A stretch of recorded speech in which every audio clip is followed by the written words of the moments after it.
थोड़ा सा गौर से समझने गए।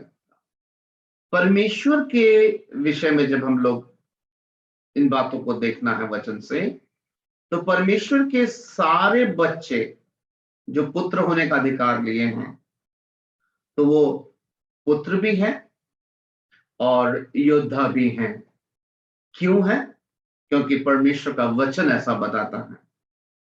साथ ही साथ अगर परमेश्वर का वचन ऐसा बताता है कि हम संतान हैं, तो जी हाँ, योद्धा है, जी हाँ, जगत की ज्योति है, जी हाँ, सब है।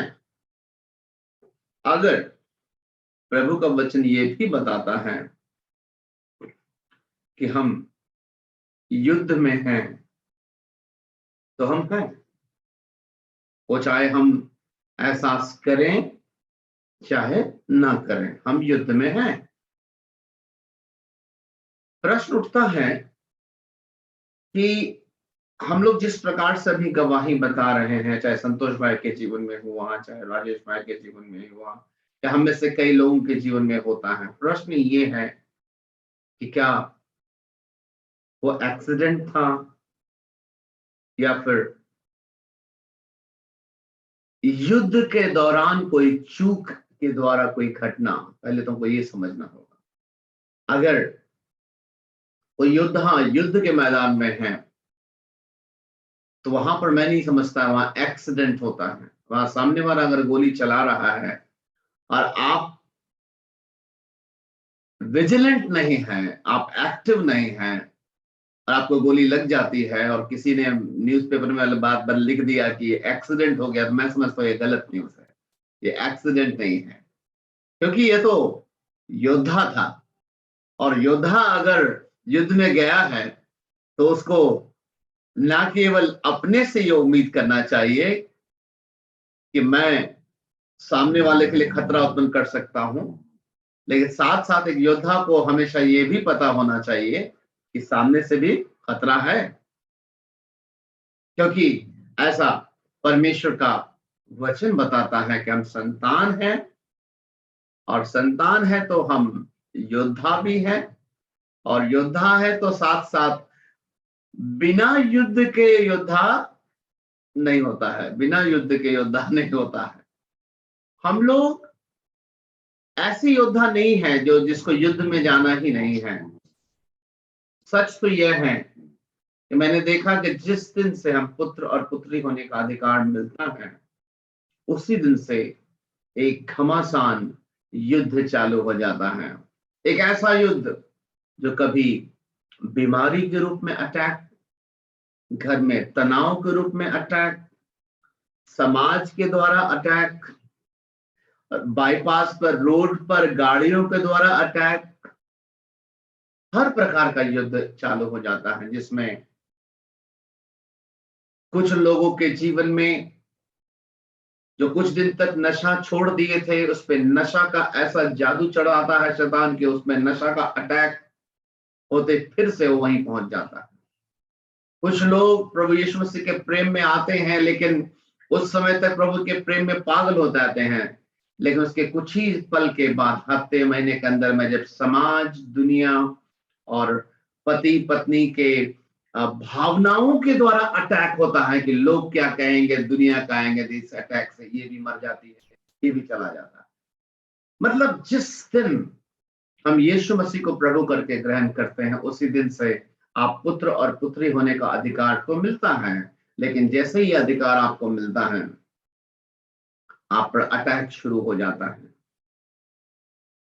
क्या आपको मालूम है ये बात? इस बात को बहुत ही गंभीरता से लीजिए। ये अटैक बिल्कुल होता है, और ऐसे अनगिनत लोग हैं आपके मसीह समाज में जिनको आप देखे होंगे कि वो कलीसिया में, आराधनालय में आया, वचन को सुना, आनंद मिला, चंगाई मिला, मुंह से गवाही दिया, कुछ दिनों के बाद गायब। क्यों नहीं आ रहे आराधना में? नहीं, वो सब ठीक है, लेकिन समाज भी तो दिखना है ना, अभी दुनिया क्या कहेगा, तो ये क्या कहेगा। उस पर अटैक शैतान ने किया सामाजिक रूप से, और वो खत्म हो गई, वो चली गई, वो चला गया, डर गया।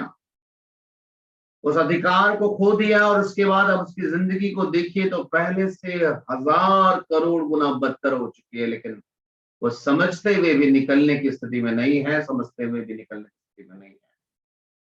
क्यों अटैक होता है, पहले तो ये समझना जरूरी है। हमको अधिकार परमेश्वर ने पुत्र और पुत्री होने का कैसे दिया है। हम लोग कभी ना भूले कि हमारा जो पिता था पृथ्वी का, पहला आदम और हवा, उनके पास अधिकार था। एक दिन परमेश्वर ने कहा था, फूलों फलों और पृथ्वी पर सब वस्तुओं को अपने अधीन में कर लो, अपने अधिकार में कर लो। शैतान आया, आज्ञा तोड़वाया, आज्ञा जैसे ही तोड़ा, वो अधिकार की चाबी उनके हाथों से गिर गई। चाबी गिर गया अधिकार का, पृथ्वी पर हर एक वस्तु के ऊपर अधिकार का। शैतान चाबी उठाया, अपना जेब में रखा और सबको अपने अधीनता में ले लिया। प्रभु यीशु मसीह आए, जिस वजह से हमारे पास अधिकार की चाबी थी, लेकिन वो आदम ने मिस्टेक किया, गिर गया चाबी। यीशु मसीह आए, अपने लहू से क्रूस पर बहाकर मृत्यु को हमारे ऊपर लेकर, अपने ऊपर लेकर, फिर से शैतान के हाथ से चाबी को छीना और फिर से हमारे हाथ में दे दिया। किस दिन हुआ ये घटना? किस दिन? वो दिन जिस दिन आप यीशु मसीह को प्रभु करके अगर ग्रहण किया था, उसी दिन हुआ। आपके पास फिर से उस पृथ्वी पर फूलने, फलने, आशीषित होने और हर एक वस्तुओं पर, यहाँ तक कि शैतानी शक्तियों के भी ऊपर में अधिकार की चाबी हमारे हाथ में दे दिया। जिस दिन आपने पुत्र होने का अधिकार लिया, उसी दिन आप योद्धा बने, उसी दिन आप सारे अधिकार को लिए। लेकिन ये लड़ाई अदन की बगीचा की उस दिन से लेकर आज तक चल रही चाबी छीनने की लड़ाई। मेरे प्यारे भाई बहन, ये बहुत ही दुख की बात है मसीह समाज में कि हम लोग में से ज्यादा संख्या में ऐसे लोग हैं इस दुनिया में, जो लोग यीशु मसीह को प्रभु करके ग्रहण किए हैं और उसके बदले में उनको सिर्फ एक ही बात समझ में आई है कि हम अब जीवते परमेश्वर के पुत्र हैं। लेकिन उसको ये बात कभी नहीं समझ में आई कि हम अगर पुत्र हैं तो योद्धा भी हैं, और योद्धा हैं तो युद्ध में भी हैं, क्योंकि ऐसा परमेश्वर का वचन बताता है। और अगर युद्ध की बात अगर कर रहे हैं आज की रात हम लोग, इस बात को मत भूलिएगा, पूरे ह्यूमन हिस्ट्री में, मनुष्य के पूरे इतिहास में, जब से पहला मनुष्य बना उस दिन से लेकर परमेश्वर के न्याय के सिंहासन तक, पूरे मनुष्य के इतिहास में इससे बड़ा युद्ध कोई ना तो खेला गया है, ना खेला जाएगा, ना कभी हुआ है। और वो ये है कि अंधकार की शक्तियां मनुष्य से उसके अनंत जीवन को छीनने वाला मौत का गोली बरसाए। संसार में ऐसे बहुत सारे हथियार बने हैं जिससे मौत आपकी 100 साल, 80 साल, 70 साल की छीनी जा सकती है, लेकिन उसमें अभी तक ऐसा कोई बुलेट, बंदूक की गोली का आविष्कार नहीं हुआ है जो आपके सीने को छेद कर आपका अनंत जीवन को मार डाले। गौर से सुनिएगा।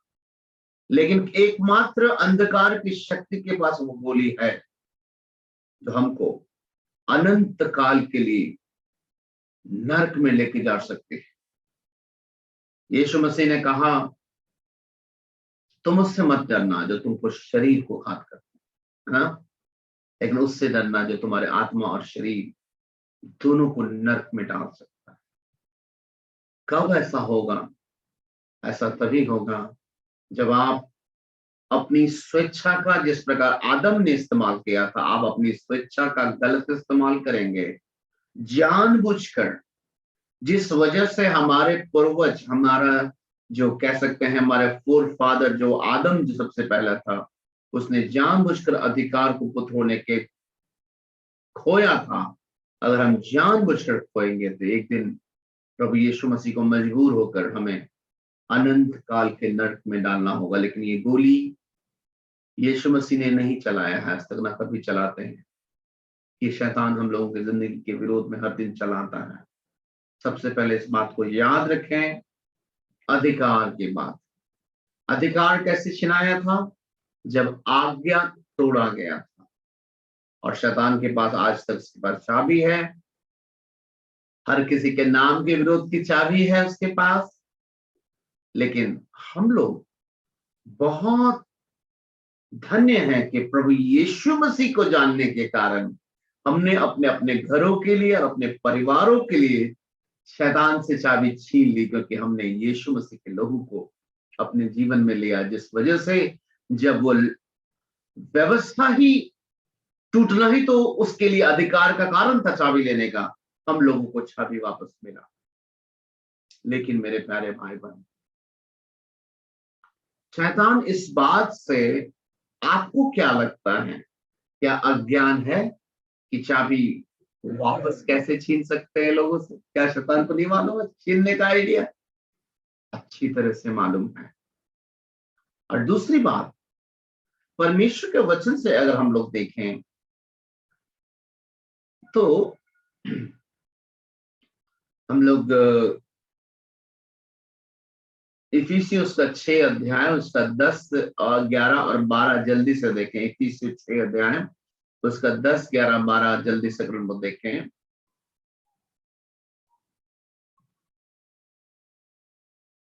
आज से कई दिनों पहले जब हम लोग एक मीटिंग कर रहे थे, वहां भी मैं बहुत ही ज्यादा उत्साहित होकर इस बात को प्रचार कर रहा था, और मैं बहुत ज्यादा चाह रहा था कि आप लोग इसके गंभीरता को समझें। इफिसी 6 उसका 10, 11, 12 यहां पर लिखा है, निदान प्रभु में और उसकी शक्ति के प्रभाव में बलवंत बनो, परमेश्वर के सारे हथियार बांध लो कि तुम शैतान की युक्तियों के सामने खड़े रह सको। क्योंकि हमारा यह मल्ल युद्ध लहू और मांस से नहीं, परंतु प्रधानों से और अधिकारियों से और इस संसार के अंधकार के हाकिमों से और उस दुष्टता के आत्मिक सेनाओं से है। लिखा है, इसको ऐसे पढ़िए, है जो आकाश में है। इसलिए परमेश्वर के सारे हथियार बांध लो कि तुम बुरे दिन में सामना कर सको और सब कुछ पूरा करके स्थिर रह सको। बुरे दिन, मेरे प्यारे भाई बहन, परमेश्वर का वचन बताता है हमारी लड़ाई मल्ल युद्ध है। क्लियर कर दिया वचन में है। एक बात जो मैं कभी कभी सोचता हूं कि हम लोग, क्यों परमेश्वर चाहता है कि हम लोग प्रार्थना करने वाले लोग बने। राजेश भाई जो घटना बता रहे हैं, उससे पूछिए, एक दिन पहले भी इनको मैं बार बार एक ही बात को बोल रहा था। राजेश भाई, आप सेवा के बारे में बता रहे हैं कि आप यहाँ जाते हैं प्रचार करने, वहां जाते हैं, वो बात मैं नहीं जानना चाहता। मैं ये जानना चाहता हूं आप प्रार्थना कितना करते हैं। और ये बोल रहे हैं कि हमको कुछ सिखाइए, कुछ नया बात सेवा के बारे में। हमने नहीं, आप हमको ये बताइए आप प्रार्थना कितना करते हैं। तो कह रहे प्रार्थना उतना नहीं करते, प्रार्थना ही उतना नहीं करते भैया, सब कुछ करते हैं। तो उसके लिए क्या करना होगा कि प्रार्थना कर सकें अच्छे से? तो मैंने बताया कि उसके लिए प्रार्थना करना कई कई बार मैंने इनको बोला कि आप जब मार्शल आर्ट के टीचर थे और आपका बच्चा अगर आपसे पूछे कि सर एक्सरसाइज करने के लिए क्या करना होगा, तो एक्सरसाइज ही करना होगा, और क्या करना होगा। कई बार हम लोग सोच रहे हैं कि बाइबल स्टडी में प्रेयर के बारे में तो ले रहे हैं, थोड़ा सा और सीख लेते हैं, थोड़ा सा और सीख लेते हैं, नहीं होगा। प्रार्थना सीखने के लिए प्रार्थना ही करना होता है और कुछ नहीं करना होता। समय बहुत कीमती चल रहा है हम सभी भाई बहनों के लिए। राजेश भाई जो घटना बताए उस पर कुछ हम समझाना चाहते हैं आप लोग,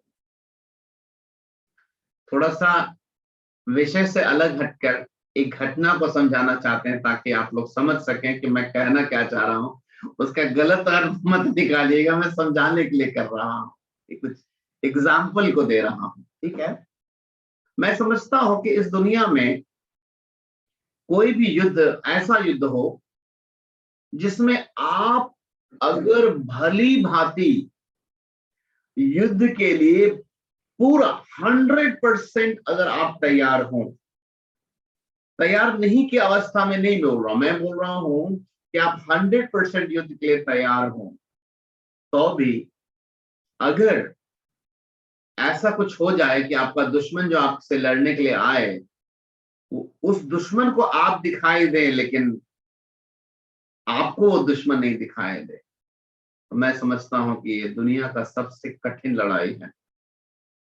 बहुत पहले जब छोटे थे, हमको याद है कि एक फिल्म देखे थे, उसमें जो है हीरो जो है पता नहीं उसको मारना था, बहुत लोगों को उसके क्या बोलते हैं गढ़ में घुस के उसको मारना है, लेकिन बहुत ही डिफिकल्ट काम था, उसको हीरोइन को वहां से निकालना था। किसी ने उसको सलाह दिया कि तुम एक काम करो, एक घड़ी है मेरे पास जानकारी में, घड़ी लगा लो।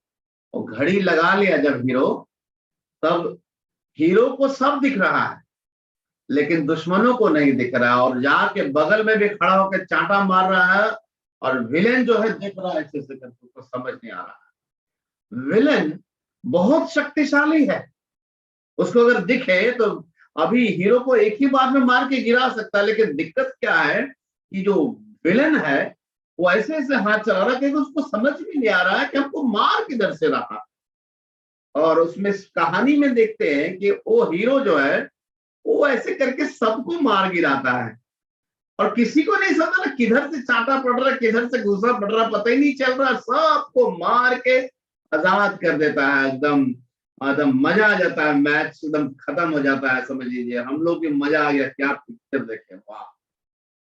लेकिन हम लोगों के जिंदगी में अब वही विलेन अब हीरो बन के आ गया है, और दिक्कत क्या है, हम लोगों का हालात विलेन जैसा है, हम लोगों को दिख नहीं रहा है, और अब जो विलेन है अब उसको हम लोग दिख रहे हैं, लेकिन हम लोग को नहीं दिख रहा है।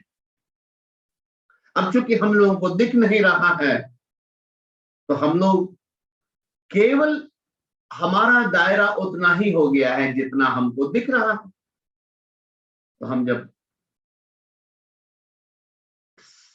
संयम से बाहर हो जाते हैं तो इंसानों पर झपटते हैं, क्योंकि वही दिख रहा है।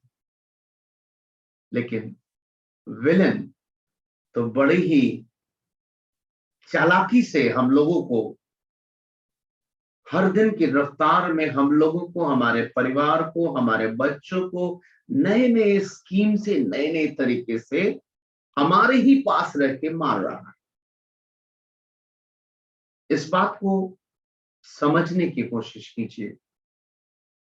अभी भी ये विलन, मैं सच बता रहा हूं, बहुत परेशान होगा इस बात को लेकर, मेरे बारे में तो और भी ज्यादा, कि देखो रात में भी देखो मेरा पोल खुल रहा है, सही बता रहा है।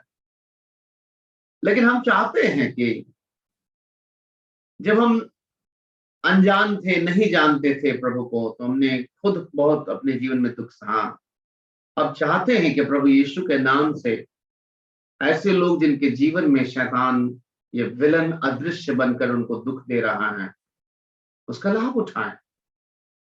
मैंने कई बार इस बात को जांच के भी देखा, टेस्ट करके भी देखा।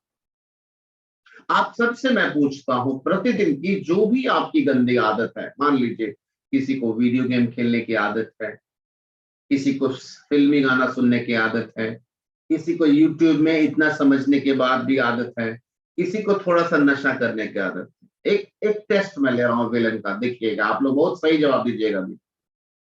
आप लोग अगर कल भी अगर करना है मान लिया वो गलती, तो चलिए मैं आपसे उस पर भी पूछता हूं। अगर ये विलन सामने नहीं आया जो अभी तक, कल के सुबह अगर आपको नशे करने की आदत है और आप नशा करने के लिए सोच ही रहे हैं, और उससे पहले ये विलन जो अदृश्य है, नहीं दिखता है, कल सही में आ जाए और बोले कि ऐसे भी तुम रोज खाए रहो, आज मैं बोल रहा हूं तुमको गुटखा खाना होगा, तब आप क्या करेंगे? पता है आप क्या बोलेंगे? नहीं खाएंगे, तुम्हारे बोलने से नहीं खाएंगे, हम वचन सीखे हैं, जाओ यीशु मसीह के नाम से। अगर सामने आ जाएगा तो, अगर ये विलन सामने आ जाए, आपको बोले मैं बोलता हूं तुमको आज वीडियो गेम खेलना होगा वरना मुझसे बुरा कोई नहीं होगा, तुमको आज थोड़ा सा मोबाइल में ये वाला तुमको करना होगा, इसको नहीं देखी फिल्मी गाना, आज अगर तुम नहीं सुनी, हमसे बुरा कोई नहीं होगा। और शैतान आके बोल दे, हम दावा दे सकते हैं आप लोग उस दिन तो नहीं है कीजिएगा कम। आप पहचान लीजिएगा, अरे बाप तुम बोल रहा, तुम्हारे बोलने से करेंगे, हम लोग वचन में सीखे हैं।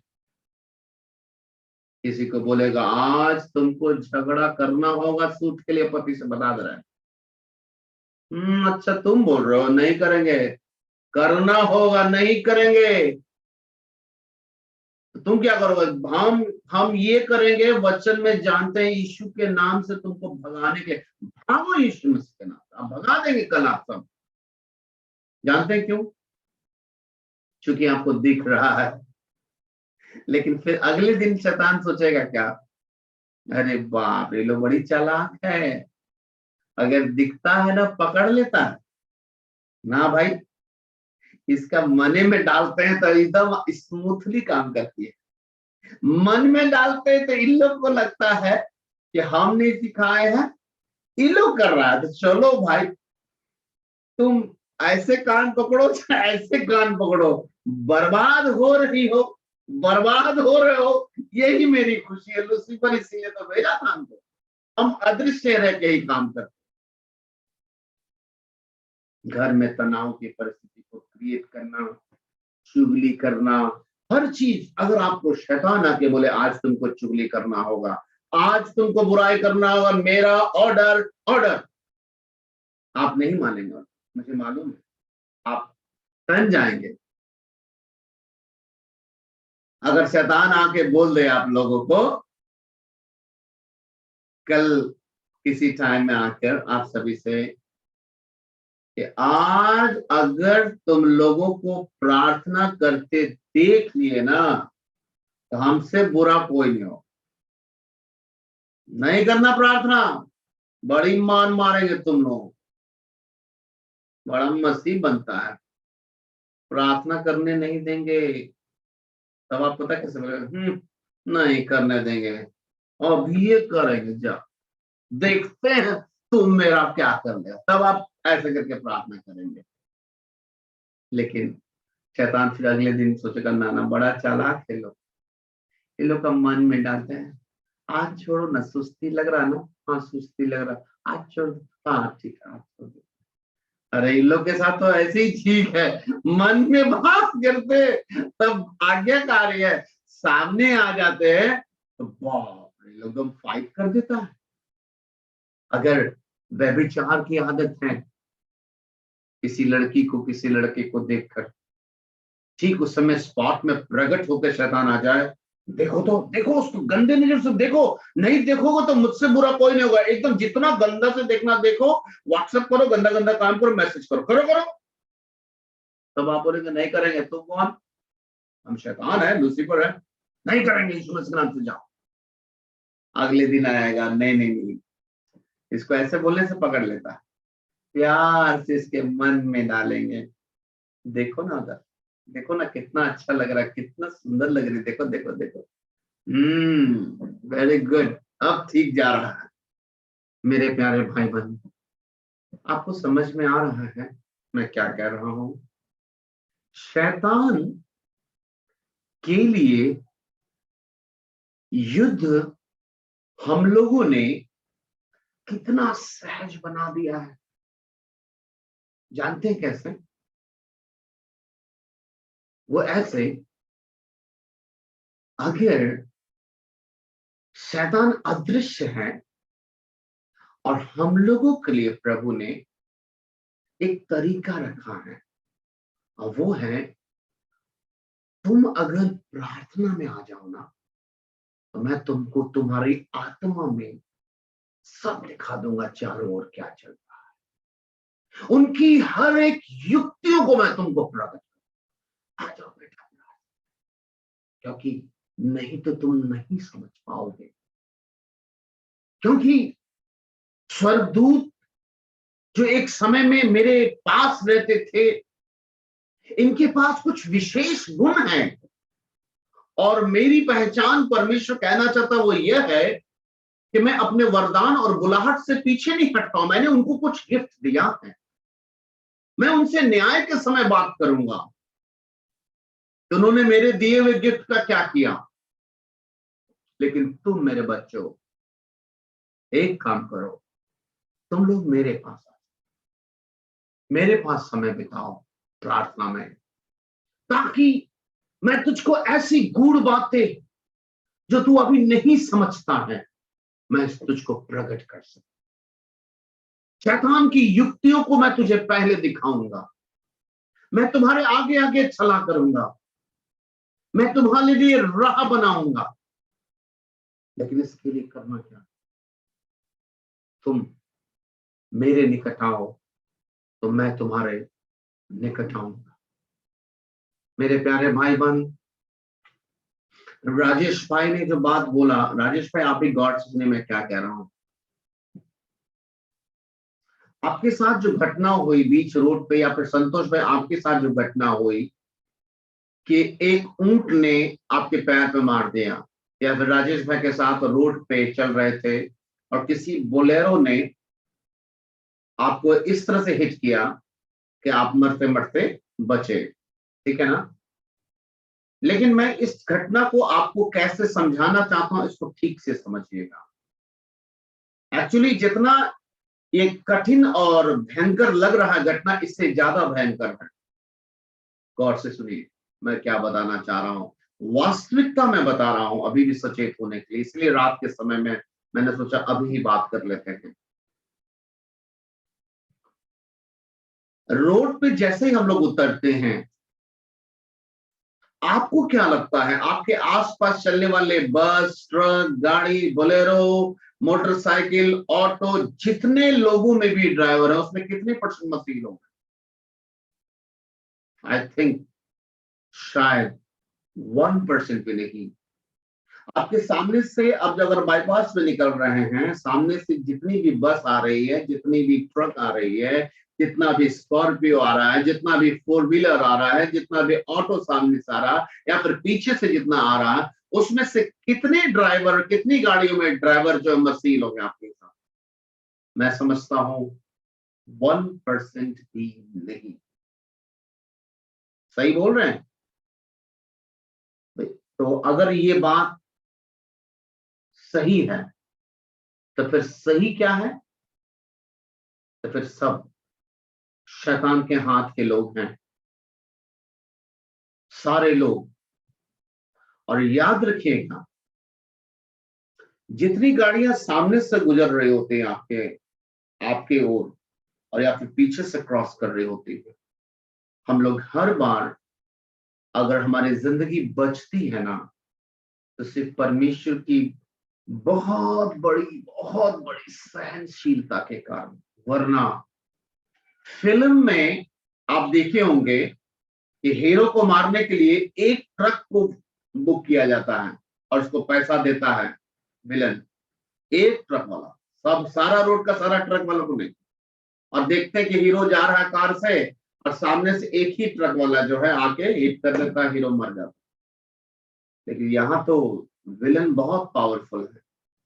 यहाँ तो आप जितना ट्रक सामने से आ रहा है ना, वो सब उसी के आदमी है, जितने बाइक सब उसी के आदमी।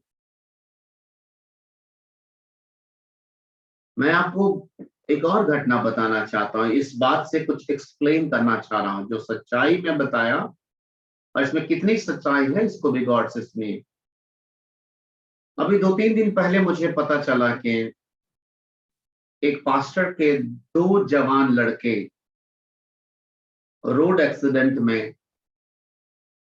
मारे गए।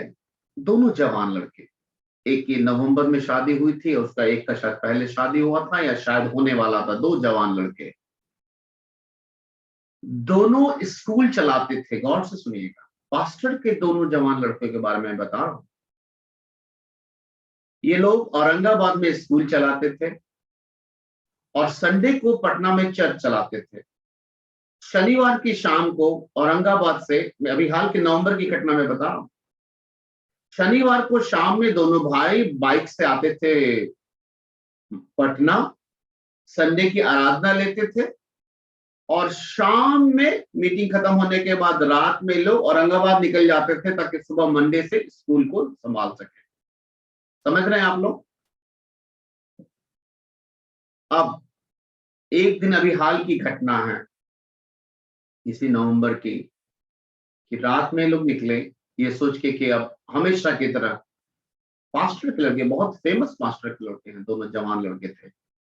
मैंने उनका लाइव, ये पटना का जो कब्रिस्तान है, जो आप लोग गए होंगे, वहां पर मैं एक बार जब वीडियो लाइव देख रहा था, वहां पे फ्यूनरल का वीडियो हो रहा था, वहां प्रेयर चल रही थी आखिरी, उनके दफनाने की प्रक्रिया का जो वीडियो था मैं वो देख रहा था, चूंकि ग्रुप में आया था। मैं सोच रहा था कि ये 2 जवान लड़के किसका मर गए एक साथ दोनों, मैं कंफ्यूज था, मैं वो जानना चाह रहा था। लेकिन मुझे भी हाल में पता चला ये बात, एक पास्टर, उनका नाम जॉर्ज कुटी है, उनके बच्चे थे ये और जवान लड़के थे दोनों।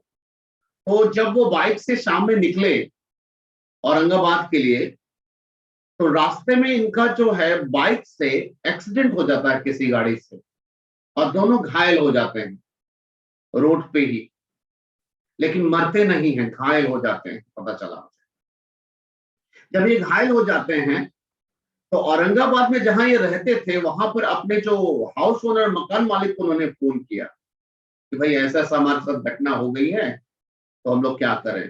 तो बाइक तो टूट गई है और इनको भी छिलाया है, चोट वोट लगा हुआ है बाइक से, जैसा राजेश भाई आपको वैसे ही भयंकर चोट लगी है, लेकिन जिंदा है। अब मकान मालिक देखिए वो क्या करता है, वो रात में ही खुद और अपना साला को लेकर अपनी कार से औरंगाबाद से इनको बीच रास्ते में जहां पर एक्सीडेंट हुआ था वो कार से लेने आता है।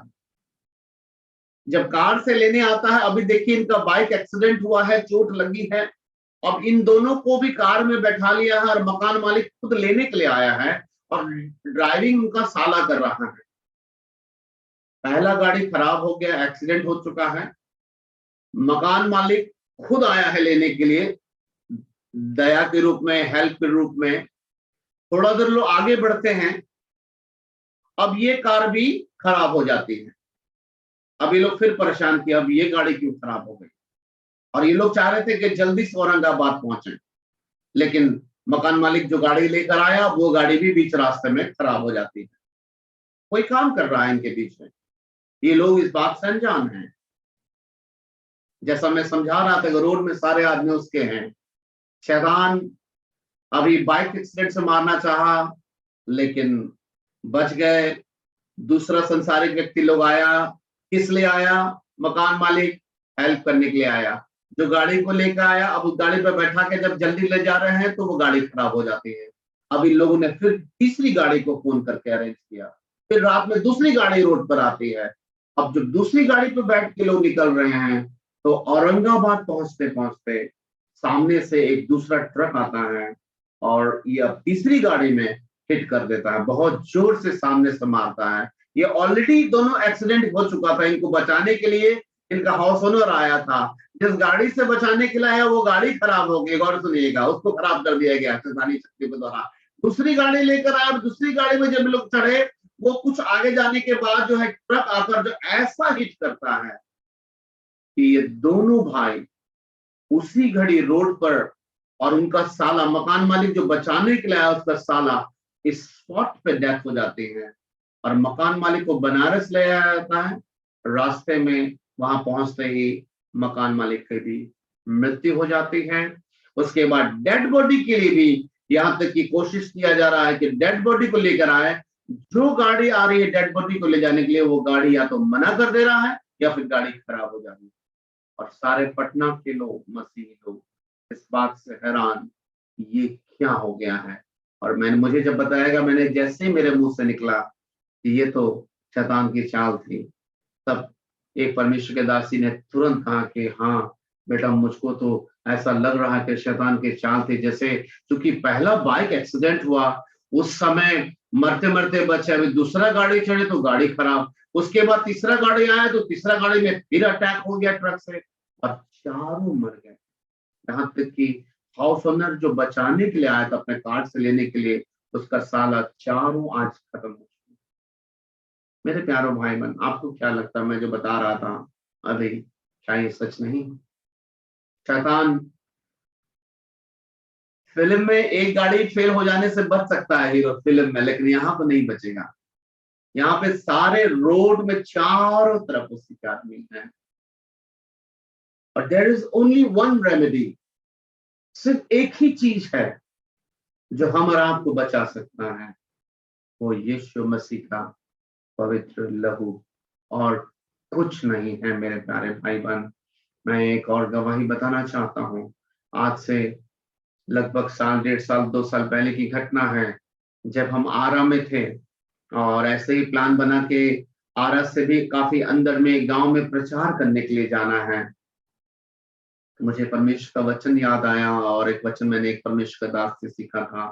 उसमें एक परमेश्वर के दास ने बड़े अच्छे से अपने जीवन की एक गवाही को शेयर किया था कि जब कभी एक मसीही किसी गैर मसीही को जब सुसमाचार प्रचार करता है, तो क्या होता है, वो ये होता है कि जो गैर मसीही है, जो सत्य को नहीं जानता है, वास्तव में वो शैतान का क्लाइंट है, वो शैतान का आदमी था, वो उसके अधीनता में था। और जब आप उसके शैतान के क्षेत्र में आप घुसते हैं प्रचार करने के नाम से, तो आप तो जानते हैं कहीं भी जाते हैं तो हम लोगों को टोल टैक्स देना पड़ता है ना? कोई भी एरिया में घुसने के लिए टैक्स देना पड़ता है। एक परमेश्वर के दास ने ऐसा समझाया कि जब भी हम किसी दूसरे ऐसे एरिया में घुसते हैं जहां पर लोग सुसमाचार को नहीं जानते हैं, तो बाइबल बताती है कि हमारी लड़ाई प्रधानता और अधिकारों से और दुष्टता की आत्मिक सेनाओं से जो आकाश में है, सो उसके अधिकारी जो है हर एरिया में फैले हुए हैं। जब आप किसी एरिया में घुसते हैं किसी को सुसमाचार बताने के लिए, तो साथ ही साथ वहां का जो एरिया कमांडर है, जो इविल स्पिरिट है, उन लोगों को फोन हो चुका है कि इस एरिया में कुछ मसीह लोग घुस चुके हैं जो हमारे कस्टमर को, हमारे यानी कि वैसे कस्टमर जो परमानेंट नर्क के लिए तैयार हैं, पाप करके सिखा सिखा के मूर्ति पूजा के द्वारा इन लोगों को बचाने के लिए आए थे कुछ लोग। तो इनका कुछ करना होगा, उपाय करो। लूसीफर बोलता है कि कुछ और भी सैनिक भेज दो। वो सैनिक मिलकर क्या करते हैं, वहां के समाज के द्वारा विरोध को, कुछ ऐसी परिस्थिति को उत्पन्न करते हैं ताकि वो सुसमाचार को ना सुन पाए। और साथ ही साथ हो सके तो हम और आपको या तो वहां पे भीड़ के द्वारा जान से मरवाने का उपाय, या फिर आप जब वहां से लौटेंगे तो रास्ते में इवन चारों ओर से आपको दूसरी गाड़ी को द्वारा एक्सीडेंट कराने का उपाय, या फिर आप यहाँ हैं तो आपके घर में आपकी बीवी आपके बच्चे अकेले हैं, वहां भेजो। इन लोगों ने यहाँ हमारा छीना है, हम वहां छीनेंगे, कुछ करो। इनका उपाय लगाना जरूरी, ठीक है?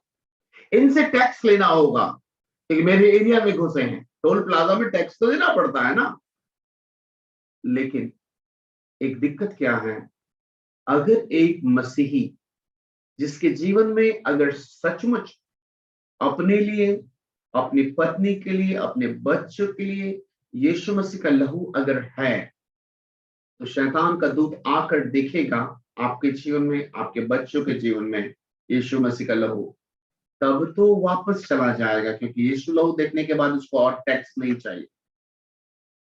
लेकिन अगर आप या आपके बच्चे ईमानदारी से नहीं चल रहे हैं, तो मेरे प्यारे भाई बहन, हम लोगों को कीमत अदा करना पड़ेगा। और मैं इस बात से बहुत डरता हूं, बहुत चिंतित हूं, क्योंकि सत्य यही है कि वी आर एट वॉर, हम लोग युद्ध में हैं। और बाइबल बताती है कि ये एक ऐसा युद्ध है जिसमें बलवान कमजोर को हरा देगा और छीन लेगा।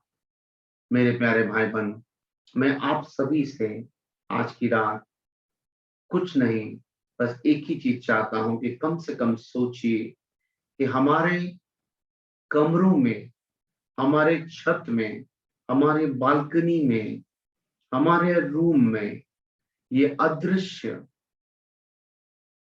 शैतानी शक्तियां मौजूद है इस समय, और हम कितने खतरे में हैं। आप सुने होंगे जूम मीटिंग में अभी मुश्किल से 2 दिन पहले की घटना, जब मैं इस बात को प्रचार कर रहा था कि आत्मा यीशु मसीह को जंगल में ले गया ताकि इब्लिस से परीक्षा हो, याद है ना। और जब मैं प्रचार कर रहा था उस समय क्या हुआ था घटना, सरिता दीदी के घर में उनके बड़े बच्चे के अंदर में वो शैतान का दूत बात करना शुरू कर दिया, बंद करो ये जूम मीटिंग। मेरे बारे में बोल रहा ये तो खाली बकर बकर करता है, तुम लोगों को हम बरौनी मीटिंग भी जो है खत्म करने के लिए सोचे थे, लेकिन तुम लोग सक्सेस हो गया, लेकिन अभी हम चिप वाला भी शुरू कर दिए हैं, सारे दुनिया में चिप लगवा रहे हैं, देखते हैं तुम लोग कैसे बचोगे। इनका बड़ा लड़का में अंधकार की शक्ति आकर बोलना शुरू कर, कैसे आ गया जूम मीटिंग के समय में, हमारे घर के बच्चों में कैसे आ सकता है? बिल्कुल आ सकता है, धोखा मत खाइए। परमेश्वर का वचन कहता है कि हम लोग युद्ध में हैं। अगर परमेश्वर का वचन कहता है युद्ध में है, तो हम अपने दुश्मन से दूर हैं, ये किसने बता दिया? किसने बता दिया? ये तो झूठ है। बहुत नजदीकी लड़ाई हम लोग लड़ रहे हैं मेरे प्यारे भाई बहन। आज हमारे घर के लोग, हमारे सदस्य लोग बिना कारण के चिड़चिड़ नहीं हो रहे हैं। कारण है क्योंकि जिस प्रकार हम लोगों ने सीखा है कोई है, साथ ही साथ इसको भी याद रखिएगा कि कोई है जो हर समय आपके जीवन में, आपके पत्नी के जीवन में, आपके बच्चों के जीवन में कार्य करना चाह रहा है, ताकि हम लोग अपने आत्मिक युद्ध को पहचाने नहीं और वन बाय वन खत्म होते चले जाएं। विशेषकर मैं आप लोगों को ये भी कहूंगा कि जो भी भाई बहन रोड पर निकलते हैं, वो लोग भी हमेशा इस बात को जांचिएगा कि आपके जीवन में और आपके परिवार के ऊपर में अगर यीशु मसीह का लहू नहीं है, तो आप बिल्कुल असुरक्षित हैं। और कभी भी फरीसियों के समान ऐसा मत सोचिएगा कि हम प्रार्थना करते हैं, हम तो दुआ करते हैं, हम तो बाइबल पढ़ते हैं, इसलिए सब ठीक ही रहेगा। या फिर ऐसे भी मत सोचिएगा अभी तक कुछ नहीं हुआ तो आगे भी कुछ नहीं होगा, ऐसा बिल्कुल भी नहीं है। शैतान ने क्या योजनाओं को गंदी बनाई है हम सभी के विरोध में, ये तो तय है, क्योंकि बाइबल बताती है कि हम युद्ध में हैं। और शैतान के बारे में यीशु मसीह ने स्पष्ट परिचय बताया, ये चोर है, ये बहुत बड़ा चोर है, इसका काम चोरी करना, घात करना और नष्ट करना है। मेरे प्यारे भाई बहन, मैं एक और गवाही बता के अंत करना चाहता हूँ। आज से कुछ दिनों पहले की बात है कि एक गांव है करौता करके, और वहां के बारे में मुझे बहुत पहले पता चला था कि वहां पर दुष्ट आत्माओं का बहुत ज्यादा खेल होता है। और मेरे मन में था कि कभी ऐसा प्रभु रास्ता खोलेगा तो जाएंगे वहां पर। और एक दिन ऐसा हुआ कि स्थिति बन गई थी कि मैं जा रहा था उस करौता के लिए, लेकिन सडनली मेरी बेटी खुशी को जो है एक अजीब सा दर्शन मिलता है, और वो जगह जगह मुझसे बताने लगी कि पापा अभी जस्ट हम देख रहे हैं कि आप इधर तैयार हो रहे हैं, इधर बालकोनी के पास मैं देख रहा हूँ, सच्ची घटना मैं बता रहा हूँ पापा। जैसे एक हवाई जहाज कितना बड़ा होता है, उस हवाई जहाज जितना बड़ा होता है, मैंने एक ऐसी भयानक शैतानी शक्ति को, एक अजीब टाइप का चिड़िया टाइप का देखा जिसका एक पंख भी एक पूरे जहाज के बराबर होगा। पापा आप अंदाज नहीं लगा सकते इतना भयंकर। और इसके पंख के अंदर में मैं क्या देख रही हूँ कि ढेर सारे हथियार छिपे हैं। और जैसे ही बालकनी पे मेरे बैठा है, तो आप पापा यहाँ पे घर में कई लोग बैठे थे पापा, और इतना डरी हुई थी, बोल रही है कि पापा जानते हैं, वो जैसी बालकनी बैठा, इस कमरे में जितने लोग बैठे थे पापा जानते, सारे लोग भागने लगे, सारे चर्च के लोग। और पापा जानते हैं उस समय केवल एक ही जन ठहर पा रहा था उसके सामने, जो लोग प्रार्थना कर रहे थे। पापा सच में इतना डरी हुई थी, हमको बार बार बोले पापा बोलिए कलीसिया के लोगों को प्रार्थना करने के लिए, वो बहुत भयानक शक्ति है। और हम देख रहे थे उसके सामने सिर्फ प्रार्थना करने वाले ठहर पा रहे थे और बाकी सब भाग रहे थे डर के मारे। और हम पूछे कि बेटा तुमको क्या लगता है, वो निकलना चाहिए कि नहीं निकलना चाहिए? बोले पापा आप रुक जाइए, आज मत निकलिए। फिर मैं समझता हूँ कि परमेश्वर का योजना था, शैतान उस दिन पूरा योजना बनाकर रखा था मेरे लिए। पूरे रास्ते में एक्सीडेंट करने जो भी, परमेश्वर ने मुझे बचा लिया। और आप लोगों से भी मैं यही कहना चाहता हूँ आज की रात कि आप लोग युद्ध को मजाक मत लीजिएगा। कल को ऐसा ना हो जाए कि आप कहें कि प्रभु यीशु मसीह के पीछे तो चले लेकिन हमको कुछ भी नहीं मिला, हमने इनको खो दिया, हमने उनको खो दिया। नहीं, आप सिर्फ संतान नहीं हैं, आप अगर संतान हैं तो आप योद्धा भी हैं, और अगर योद्धा हैं तो आप युद्ध में हैं। इसको साधारण मत लीजिएगा। आइए हम लोग प्रार्थना करें।